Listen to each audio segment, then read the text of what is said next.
fait mal qu'à vous-même en fait. Hein, si les autres arrivent à revenir. En tout cas, il est clair que maintenant, et c'est pas du bluff, hein, Patrick. Hein, là maintenant, il manifeste véritablement une aisance. Il veut le montrer. Il veut essayer de faire le forcing au train. Et derrière, ben, croyez-moi, tout le monde essaie de résister, mais c'est pas évident. Oui, c'est un client quand même. Hein, 2h06-23 son record perso. Il est complètement dans ses eaux là, complètement dans ses temps. Il a l'air bien, il se sent bien. Et il va falloir aller le chercher. Et derrière, ça tire un peu la langue. C'est normal. Là, il va y avoir 1 km, voire 1,5 km. Très difficile. Et après, ça va exploser en fait. Hein, voilà. En plus, la dernière partie du parcours est quasiment la plus compliquée hein, au niveau de la déclivité, au niveau des bosses, des virages. Ouais. Des grandes lignes droites quand même aussi, mais c'est vrai que faut plat descendant, remontant après. Bon, je vais vous dire, hein, c'est pas voilà, c'est ce qui est exactement ce qu'on disait, c'est-à-dire que maintenant ça va s'étirer un petit peu, tout le monde essaie de résister, mais vous pouvez résister 1 minute, 2, mais au bout de 3, c'est pas jouable. Juste un petit détour, Christophe Baudouin, notre réalisateur, par Benjamin Malati, tout ça pour vous dire que nous avons reçu un message de Johan Diniz, notre champion du 50 km marche, champion du monde, recordman du monde, et qui dit il faut tout recommencer de zéro, il faut tous faire des sacrifices. Et il faut qu'il y ait un gros travail de fond et recréer les fondations du marathon français. C'est vrai qu'il n'y a plus de marathon. Oui, ça fait un moment, mais il est peut-être temps de prendre les choses en main parce que quand on voit un garçon comme Benjamin aujourd'hui et sa détresse, eh bien lui avait envie de venir et peut-être qu'il aurait fallu, comme le dit Bob, peut-être l'aider un peu plus par rapport à son projet. Oui, surtout ce qui est un petit peu angoissant pour lui, c'est 2 ans, une année de progression de 13 à 2,12 et puis après 2 ans où il se recherche. Donc c'est vrai, c'est pas comme le 100 mètres, vous faites pas un marathon tous les dimanches, vous avez une contre-perte, vous repartez pas 15 jours après. Mais c'est vrai quand même qu'il y a une petite interrogation par rapport à ça et on lui souhaite de trouver les clés. En tout cas, l'Éthiopien à bras, fait des dégâts en 1 km. Oui, Kanda a sauté là. Kanda qui était tout à l'heure, qui caracolait en tête du groupe, c'est fini pour lui. Vous voyez qu'on passe d'un état d'euphorie à un état d'abattement en quelques centaines de mètres. Et pour Kanda, bien sûr, c'est terminé. Et donc là, on remonte de l'arrière pour voir à 3 km de l'arrivée les dégâts occasionnés par le démarrage brutal d'Abra, l'Éthiopien. Et là les positions maintenant sont, je dirais pas fixées, ça peut encore bouger un petit peu, mais enfin quand vous êtes dans le, regardez, il marche par paire hein, en fait. Hein. Il y en a un qui tient en tout cas. Voilà, quand vous êtes dans la 4e paire, vous ne viendrez pas devant, en tout cas il est pas seul. Oui, c'est celui qui nous avait fait finalement la meilleure impression et qui a, comme vous le disiez Bob, amorti le démarrage violent et qui maintenant peut-être a les meilleurs performances. Là c'est psychologique, hein. Il est repassé tout de suite devant, il n'a pas attendu. On voit bien l'Éthiopien qui commence un petit peu à subir.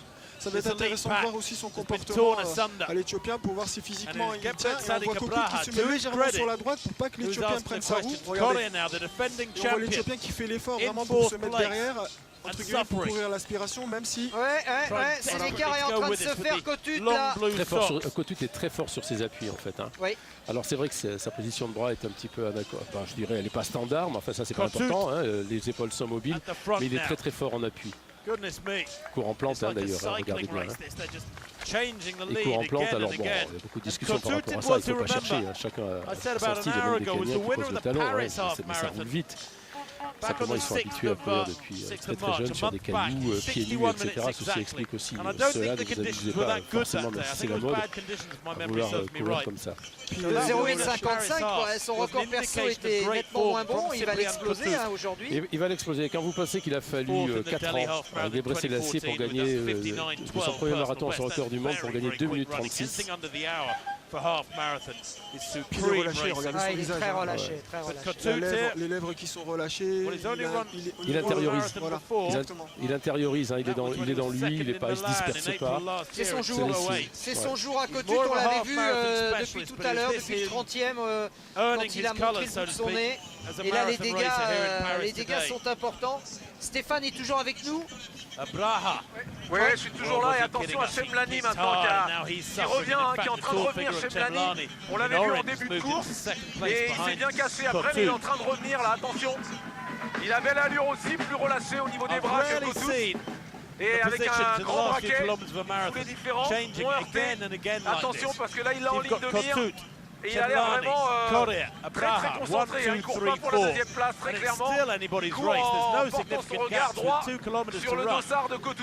Il est pas loin, hein. Il est pas loin du tout. Il est à quoi? Il est à 4 secondes, 4-5 secondes. Ouais, et là c'est rien du tout, hein, 4 secondes. Surtout qu'il reste 2500 mètres, je vais vous dire, c'est rien. On voit bien sur marathon, hein, on l'a vu au 4e kilomètre, à bras l'Éthiopien qui attaque. Et puis là maintenant, 2 km après, il est même plus sur le podium, il est 4e. Ouais, il a explosé. Il a explosé. Le problème, c'est qu'il est, comme le disait Bernard, il a été victime de sa propre accélération. 2 km à parcourir. Chemlani peut-il revenir sur Kotout? Et il y a quelqu'un qui revient sur Chemlani aussi, c'est Korir. C'est le petit Korir avec ses bas. Ça va être un final finalement. Oui, ça va être très compliqué, hein. C'est pas fait encore. Non, parce qu'il n'y a qu'une seconde et demie. C'est pas fait, mais là, Kotout a contré, je crois, pour Chemlani. Maintenant, ça va être difficile. Il fallait qu'il reprenne du terrain. Il était en train de reprendre et on cède à nouveau. Et il est sous la menace en plus maintenant de courir. Donc psychologiquement, il va peut-être chercher à défendre sa deuxième place. Et donc ça va faire les affaires de Kotout. C'est vrai que Kotout était dans sa course. Il avait lâché les autres. Il ne s'est pas forcément retourné. Alors ce dernier ravitaillement, celui qui pose toujours problème, faut-il le prendre ou pas le prendre à 2 km, hein. C'est pas forcément lui qui va vous aider. Mais là l'écart est reparti à nouveau effectivement. Et c'est terrible, c'est terrible parce que Chemlani qui était conquérant il y a à peu près 30 secondes de ça, et bien maintenant il est résigné. Il est bien Kotout, je pense que on va pas aller le chercher. On va pas aller le chercher. Mais alors comment il a été renseigné? Parce qu'il s'est pas retourné. Non, au début il était dans sa course, il avait lâché, peut-être après il a senti, on lui a dit peu importe. Enfin, je pense qu'il a eu les capacités de réactivité, je dirais sans violence, hein, à son aise, il est véritablement en dedans. Mais c'est comme ça le marathon. Un jour vous volez, puis le lendemain vous ramassez, quoi. Les virages, c'est pas ses jambes, les virages aussi, mais là il prend du droit, ça va. Vous voyez bien le petit Korir. Ça y est, il est passé, Chemlani s'est fait passer, Bob. Le petit Korir était très loin, il était avec Mika Kogo, 50 mètres derrière. Vous voyez bien 2 km après, il est en deuxième place. Il fait le forcing pour revenir. Mais pour revenir à Kotout, il a maîtrisé sa course, surtout quand ça a commencé à accélérer, puis il a contré au moment où il fallait. Il a fait en fonction de ses moyens aussi du jour, hein, et puis sa course est intelligente. C'est vrai que sur cette distance-là, je dirais que c'est pas le dernier kilomètre, c'est le dernier tour du premier mètre. Donc c'est beaucoup plus, on a beaucoup plus le temps de voir et d'expliquer les choses, d'expliciter. Par contre, c'est vrai qu'il est surprenant avec son, je dirais, son centre de gravité. Il court penché un petit peu. Il prend un petit peu plus de la composante. Oh là, c'est rigolo. De la composante, je dirais, de la propulsion en fait. Hein, voilà, il pousse plus qu'il ne va tracter. C'est son style. On va rentrer dans le dernier kilomètre. Chemlani va essayer de sécuriser sa troisième place. Korir, lui, la seconde, et devant, vous le voyez. Peut-être non plus pour la deuxième. Non, pour la deuxième, c'est pas fait, mais pour la première, en revanche, c'est dans la poche. Regardez, imperturbable, aucun rictus. Il a un équilibre parfait au niveau ventilatoire. On voit qu'il a un équilibre parfait, en fait. Il est absolument pas en détresse. J'ai l'impression qu'il pourrait enchaîner avec un deuxième marathon. Oui. Kotout there, making the most of it. Non, mais enjoying these conditions, enjoying the torrential weather. Il n'y a pas de signe de fatigue, mais quand vous êtes comme ça, vous pouvez tenir 2 km de plus. Officially around 11 or 12 degrees centigrade. C'est idéal, et puis au niveau de sa foulée, il pourrait encore gagner en économie, parce qu'il a fait aujourd'hui. Il va battre son record de plus d'1 minute, ça va être 2 hours 4 minutes on the clock. Un gros succès, et puis ça peut être aussi un futur grand marathonien. Pour la deuxième place, effectivement, rien n'est fait encore. Est-ce que Chemlani, qui s'accroche à la foulée de Korir, a les ressources pour sprinter? On va voir. Et alors toujours cette attitude assez atypique, le corps, le buste complètement penché en avant. Ah oui, non, il n'y a pas de règle, hein? Mais non, il n'y a pas de règle. Chaque corps s'organise en fonction de ses segments, de sa puissance, sa souplesse, son geste. Hein, c'est aussi génétique. Hein.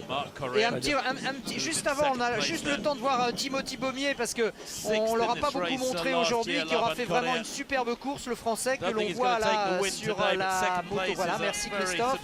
C'est bien aussi de rendre hommage à Timothy Beaumier, qui aura fait une course très intelligente et qui sera revenu de l'arrière. et qui aura, et on lui souhaite, réussi son objectif, c'est-à-dire courir en 2:15. Oui, c'est ça, parce que je crois qu'il avait un record combien? 2:16, passer 2:16, voilà. Allez, on va revenir sur la tête de course parce qu'il reste un peu plus de 400 mètres pour Kottut qui va donc succéder à courir. Il accélère, il sait qu'il bat son record. Alors je vais vous dire, quand vous savez que vous battez votre record, après chaque seconde est importante, il va falloir essayer quand même d'aller chercher, je dirais, peut-être passer une petite barrière. Et Chemlani est en train de craquer là, il va se contenter de la 3e place, Korir va terminer 2e, mais c'est pas le Korir de l'année dernière, c'est pas celui qui a gagné l'année dernière, c'est son homonyme qui va prendre la 2e place de ce 40e anniversaire. On voit que Chemlani est un peu en rupture là. Du coup, Kottut, là, il est euphorique parce qu'il sait qu'il va battre son record, il sait qu'il va gagner le marathon de Paris. Et qu'il va gagner beaucoup d'argent parce qu'il y a ça aussi, bien sûr. 50 000 plus 25 000, je crois, c'était de 10 et tout. Bon, c'est beaucoup d'argent, surtout pour eux, c'est fabuleux, mais c'est pas des sommes, quand vous savez, la difficulté pour préparer un marathon, que vous en faites qu'un ou deux par an, c'est pas une démonstration, on est d'accord. Donc je vais vous dire, dans le siècle actuel, c'est le salaire moyen d'un footballeur moyen de première division. Et c'est pour le Kenya l'occasion de faire vivre toute sa famille, voir son village. Avec 75 000 €, il est tranquille 40 ans. Allez, on va saluer Kottut, vainqueur donc de cette 40e édition du marathon de Paris avec un chrono qui va être, à mon avis, légèrement supérieur à 2:07. Non, moins de 2:07 certainement pas, mais je pense... il sprint quand même. Il veut réussir moins de 2:07. Pour Kottut, vainqueur donc de cette 40e édition. He will be the victor of the 40th edition of the Schneider Electric Paris Marathon. The champion in 2016 crosses the line just outside 2:07. 2:07.11 there, unofficially for Kottut. Brilliant run. And he was able to finish with a flourish. Je ne sais pas s'il y a déjà eu ça, quelqu'un qui a gagné le Smith Paris et un mois le marathon de Paris. Exact, c'est le vainqueur du semi, vous avez tout à fait raison. Il avait repéré parfaitement le parcours, courir 2e. Et Chemlani, 3e. En semi, oui, en semi, un mois avant, c'est jouable. Enfin, disons qu'il est dans un mois de grande forme, en fait. 1, 2, 3 for Kenya, then. Bon, alors cherchez pas, c'est Afrique de l'Est. Ah oui, comme d'hab. Comme d'hab, et ça va continuer d'ailleurs avec les arrivées. Voilà Kogo, donc le coureur de 10 000 qui continue son apprentissage sur marathon, mais ma foi, 4e place, pas mal. But he does make it a wonderful day at the races for the Kenyans. Quelques petites secondes. 2:08.03 unofficially there. Alors tous ces garçons-là, vous les croisez là-bas à Item. Ouais. In 4th place. Ouais, j'ai l'occasion de les croiser, mais ce qui est intéressant sur ce marathon aujourd'hui, c'est qu'on a eu un marathon entre guillemets humain en 2:07. On a eu une course progressive et surtout on a eu une lutte d'homme-à-homme qui nous a donné envie de regarder le marathon. Maintenant, c'est à nous Français de prendre cette émulation, de s'entraîner très dur, de recommencer, comme a dit Johan, les bases et de pourquoi pas l'année prochaine d'avoir beaucoup de Français au marathon, parce que pour moi c'est pas normal qu'il n'y ait pas plus de Français au marathon de Paris parce qu'on est quand même chez nous. Ouais. Mais vous savez, les minima sont très justes, donc pour optimiser, vous n'allez peut-être pas forcément les faire sur Paris. Si votre rêve est de faire les Jeux, vous allez plutôt aller en Europe ou ailleurs. Bien sûr, c'est logique aussi. Sa programmation, ça permet. Moi, je souhaite aux Français de se rapprocher le plus possible des minima, que ce soit Johan Durand, que ce soit les jeunes qui sont là, qui sont motivés, qui ont du talent pour réussir. Voilà Timothée Baumier, on peut parler de lui aussi aujourd'hui parce qu'il nous a fait une course très intelligente, très sage, et il va terminer premier français au moment où Kanda, qui était aux avant-postes tout à l'heure, en termine à son tour, complétant l'archi-domination des Kenyans. Bien sûr, mais surtout il ne faut pas imaginer qu'il y a 36 000 Français qui vont aller ailleurs, il n'y a pas beaucoup de monde. Timothée Baumier qui a passé un mois à Iten aussi, durant le mois de février, c'est pour ça que je l'ai vu, je savais qu'il était en forme, et je suis vraiment content pour lui aujourd'hui.